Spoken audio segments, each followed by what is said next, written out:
അറിവിനെ സ്നേഹിക്കുന്ന എല്ലാ കൂട്ടുകാർക്കും മറ്റൊരു വീഡിയോയിലേക്ക് ഹാർദമായ സ്വാഗതം.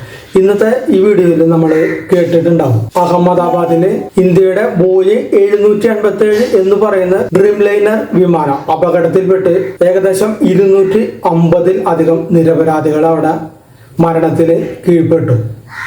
വളരെ ദുഃഖസാന്ദ്രമായ വാർത്തയാണത്. നമ്മളതിൻ്റെ ന്യൂസും അതിൻ്റെ ദൃശ്യങ്ങളെല്ലാം കണ്ടിട്ടുണ്ടാവും. പക്ഷെ ഒരു വിമാനം എങ്ങനെയാണ് അപകടത്തിൽ പെടുക? ഈ വിമാനത്തിലാണെങ്കിൽ അതിന്റെ ബ്ലാക്ക് ബോക്സ് ഒക്കെ കിട്ടിയിട്ടുണ്ട്. അപ്പൊ എന്താണ് സംഭവിച്ചത് എന്നുള്ളത് അന്വേഷണം നടത്തി വരികയാണ്. കൂടുതൽ കാര്യങ്ങൾ വെളിവായിട്ടില്ല. പക്ഷെ നമ്മൾ നോക്കുമ്പോൾ എങ്ങനെയാണ് അല്ലെങ്കിൽ എന്താണ് ഒരു വിമാനം അപകടത്തിൽ പെടാനായിട്ട് കൂടുതൽ സാധ്യതകൾ, എന്തെല്ലാം കാരണങ്ങൾ കൊണ്ടാണ് സംഭവിക്കുക, നമുക്ക് അതിനെക്കുറിച്ച് ഒന്ന് നോക്കാം. അതായത് അഹമ്മദാബാദ് സർദാർ വല്ലഭായ് പട്ടേൽ അന്താരാഷ്ട്ര വിമാനത്താവളത്തിൽ എയർ ഇന്ത്യയുടെ 787 ബോയിങ് വിമാനം ഡ്രീം ലൈനർ വിമാനം അപകടത്തിൽപ്പെട്ടതിന്റെ ദൃശ്യങ്ങൾ, ഭീകര ദൃശ്യങ്ങൾ, അല്ലെങ്കിൽ നമ്മുടെ കണ്ണീരണിയിക്കുന്ന ദുഃഖസാന്ദ്രമായ ആ ദൃശ്യങ്ങളെല്ലാം നമ്മൾ കണ്ടു.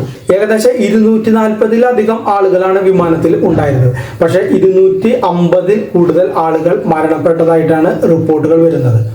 അപ്പോൾ കൃത്യമായ സംഖ്യ ഇതുവരെ നിജപ്പെടുത്തിയിട്ടില്ല. അതിന്റെ കാര്യങ്ങളെല്ലാം നടന്നുകൊണ്ടിരിക്കുകയാണ്. വിമാനങ്ങളെ നോക്കിക്കഴിഞ്ഞാൽ എപ്പോഴും വിമാനങ്ങൾ പറന്നുയരുമ്പോഴും അല്ലെങ്കിൽ ലാൻഡിങ് സമയത്തും, അതായത് വിമാനം പറന്നിറങ്ങുമ്പോഴാണ് കൂടുതൽ ഭൂരിപക്ഷം അപകടങ്ങൾ, വിമാനത്തിന്റെ അപകടങ്ങൾ സംഭവിക്കുക ഈ രണ്ട് സമയത്താണ്. പക്ഷെ നമ്മുടെ ഈ അപകടം നടന്നത്, അഹമ്മദാബാദിലെ ഈ അപകടം നടന്നത് ടേക്ക് ഓഫിന് ഇടയാണ്. അതായത് ടേക്ക് ഓഫിനിടെ പല കാരണങ്ങൾ കൊണ്ടും വിമാനത്തിന് അപകടങ്ങൾ സംഭവിക്കും. അത് മെക്കാനിക്കൽ പ്രശ്നങ്ങളാകാം, അതല്ലാതെ കാലാവസ്ഥ അനുകൂലമല്ലാത്ത പ്രശ്നങ്ങളാകും, അതുകൂടാതെ മാനുഷികമായ പ്രശ്നങ്ങളാകും. ഈ പ്രശ്നങ്ങളെല്ലാം കൂടെ ടേക്ക് ഓഫിന് അപകടങ്ങൾ സംഭവിക്കുന്നത്. പക്ഷെ അഹമ്മദാബാദിലെ അപകടം ഇതിലേതാണെന്നുള്ളത് അന്വേഷണം നടത്തി പൂർണ്ണമായാൽ മാത്രമേ നമുക്ക് മനസ്സിലാകുകയുള്ളൂ. ടേക്ക് ഓഫിനിടെ വിമാനത്തിൽ അപകടങ്ങൾ നടക്കുവാൻ കാരണം എന്ന് വെച്ചാൽ, വിമാനം പറന്നുകൊണ്ടിരിക്കുമ്പോൾ മുകളിലൂടെ വരുന്ന കാറ്റ് വിമാനത്തിന്റെ ചിറകുകൾക്ക് നൽകുന്ന ഒരു ലിഫ്റ്റ്, അതിന്റെ ഒരു വിമാനത്തിന്റെ സ്ഥിരതയ്ക്കും ബാലൻസിങ്ങിനും നൽകുന്ന ആ ഒരു സംഭാവന വളരെ വലുതാണ്. എന്നാൽ ടേക്ക് ഓഫ് ചെയ്യുമ്പോഴും ലാൻഡിങ് നടത്തുമ്പോഴും വിമാനത്തിന്റെ ചിറകുകൾക്ക് ഈ ലിഫ്റ്റ് മതിയായ അളവിൽ ചിലപ്പോൾ ലഭിക്കാതായിട്ട് വരും. ആ കാരണങ്ങൾ കൊണ്ട് കുറഞ്ഞ വേഗതയിലാണ് വിമാനം ഈ സമയത്തൊക്കെ സഞ്ചരിക്കുക. എന്നാൽ എഞ്ചിൻ നൽകുന്ന ഒരു ആയം മാത്രമാണ് ഈ സമയത്ത്, അല്ലെങ്കിൽ ഈ പറക്കലിന്റെ ആ സമയത്ത് വിമാനത്തിന് സ്ഥിരതയ്ക്ക് സഹായകമാകുന്ന ഒരു ഘടകം. പക്ഷെ വിമാനം പറന്നുകൊണ്ടിരിക്കുമ്പോൾ ആ സമയത്ത് ഏതു പ്രതിസന്ധിയും നേരിടാനുള്ള, അല്ലെങ്കിൽ ആ പ്രതിസന്ധി കൈകാര്യം ചെയ്യാനുള്ള ഒരു കഴിവ് പൈലറ്റിന് ഉണ്ടാവും. കാരണം അതിന് നീണ്ട ഒരു സമയം കിട്ടും പൈലറ്റിന്.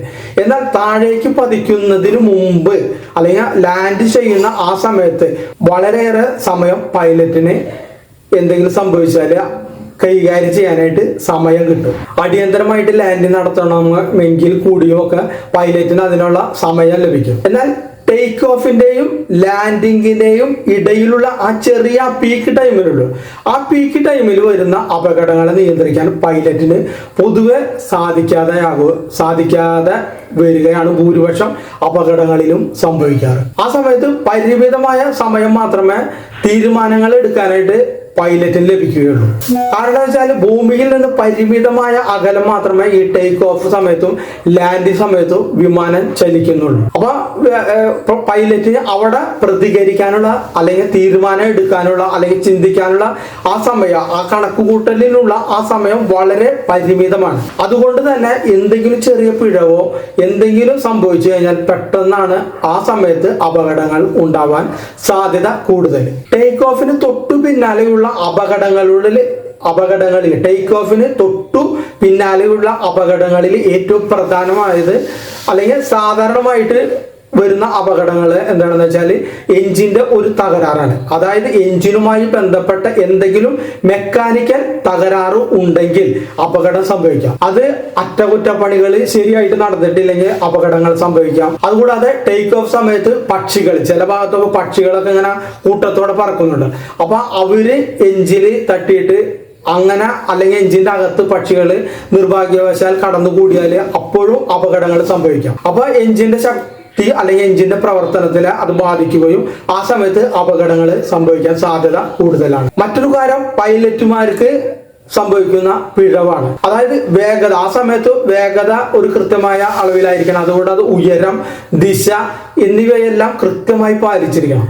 ഈ കാര്യങ്ങളിലെല്ലാം പൈലറ്റിന് കണക്കുകൂട്ടലുകൾ അല്ലെങ്കിൽ എന്തെങ്കിലും പ്രശ്നങ്ങൾ കൊണ്ട് പിഴവ് സംഭവിച്ചാൽ അവിടെയും അപകടങ്ങൾ വരാനുള്ള സാധ്യത കൂടുതലാണ്. അതുകൂടാതെ കാലാവസ്ഥ പ്രശ്നങ്ങൾ ഉണ്ടെങ്കിൽ അതിനെയും തരണം ചെയ്തിട്ട് വേണം വിമാനം പറത്താനായിട്ട്. അപ്പൊ ഈ സമയത്തൊക്കെ വരുന്ന ചെറിയ പിഴവ് പോലും വലിയ അപകടങ്ങളിലേക്ക് നയിക്കാനുണ്ട്. കാലാവസ്ഥ എങ്ങനെ പ്രതികൂലമായി ബാധിക്കുന്നു എന്ന് വെച്ചാൽ ആ സമയത്ത് ചെയ്യുന്ന ശക്തമായ കാറ്റ്, അതുകൂടാതെ ശക്തമായ മൂടൽമഞ്ഞ്, അപ്പൊ ഒന്നും കാണാൻ പറ്റാത്ത അവസ്ഥ, മഴ മൂലം ഉണ്ടാകുന്ന കാഴ്ചക്കുറവ്.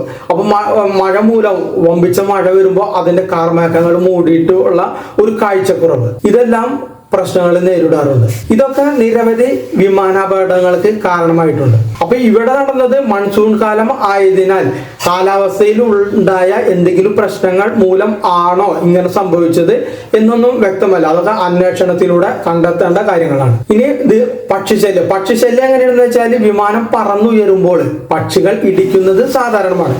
പക്ഷെ പക്ഷികൾ പലപ്പോഴും എഞ്ചിൻ തകരാറിലാക്കുന്നുണ്ട്. അതായത് ടേക്ക് ഓഫ് സമയത്ത് അപകടങ്ങൾക്ക് പക്ഷികൾ പലപ്പോഴും കാരണമാകാറുണ്ട്. അതുകൂടാതെ ഇന്ധന പ്രശ്നങ്ങളും വിമാനങ്ങൾക്ക് മറ്റൊരു കാരണമാണ്.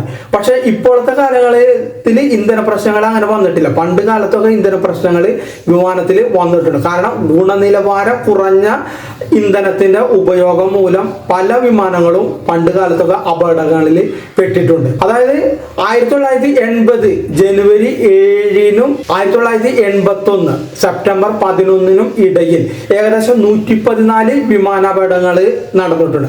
അപ്പൊ അതിനെ കുറിച്ച് പഠിക്കാനായിട്ട് US national transport safety board ഒരു പഠനം നടത്തി. ഇതിനെ കുറിച്ച് എന്തുകൊണ്ടാണ് ഇത്രയും കാലം, അതായത് 1980 ജനുവരി 7 മുതലും 1981 സെപ്റ്റംബർ 11-നും ഇടയിൽ എന്തുകൊണ്ടാണ് ഇത്ര അധികം വിമാനാപകടങ്ങൾ ഉണ്ടായത് എന്നതിനെ കുറിച്ചിട്ട് ഇവരൊരു പഠനം നടത്തിയപ്പോൾ ആ പഠനത്തിൽ നിന്ന് മനസ്സിലായത് ഇന്ധനത്തിന്റെ കാര്യക്ഷമത കുറവ്, അതായത് ഇന്ധനത്തിൽ വെള്ളം കലർന്നത് മൂലം എഞ്ചിനുണ്ടായ തകരാറ് കൊണ്ടാണ് ഇങ്ങനത്തെ ആ സമയത്ത് ഇത്രയും വിമാനാപകടങ്ങൾ ഉണ്ടായത് എന്നാണ്. അപ്പൊ അതിനുശേഷം ആ എഞ്ചിനായ ഇന്ധനത്തിന്റെ പരിശോധന കർശനമാക്കി ഓരോ രാജ്യങ്ങളും.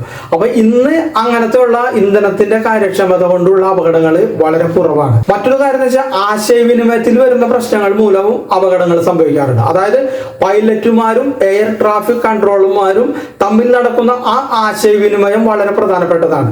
ഇതിന് എന്തെങ്കിലും പ്രശ്നങ്ങൾ ഉണ്ടായാൽ അത് അപകടങ്ങളിലേക്ക് നയിക്കാൻ കാരണമുണ്ട്. അപ്പൊ അന്വേഷണങ്ങൾ നടന്നുകൊണ്ടിരിക്കുകയാണ്. അപ്പൊ നമ്മുടെ ഈ വിമാനാപകടത്തിൽ എന്താണ് സംഭവിച്ചെന്നുള്ളത് വരും ദിവസങ്ങളിൽ നമുക്ക് അറിയാനായിട്ട് സാധിക്കുകയുള്ളൂ. അപ്പൊ മെയിനായിട്ട് അപകടങ്ങൾ സംഭവിക്കാനുള്ള നമ്മൾ ഈ പറഞ്ഞ കാര്യങ്ങൾ കൊണ്ടാണ് അപകടങ്ങൾ വിമാനത്തിൽ കൂടുതലായിട്ട് സംഭവിക്കാൻ സാധ്യത ഉള്ളത്. അപ്പൊ വീഡിയോ കണ്ട എല്ലാവർക്കും നന്ദി, നമസ്കാരം.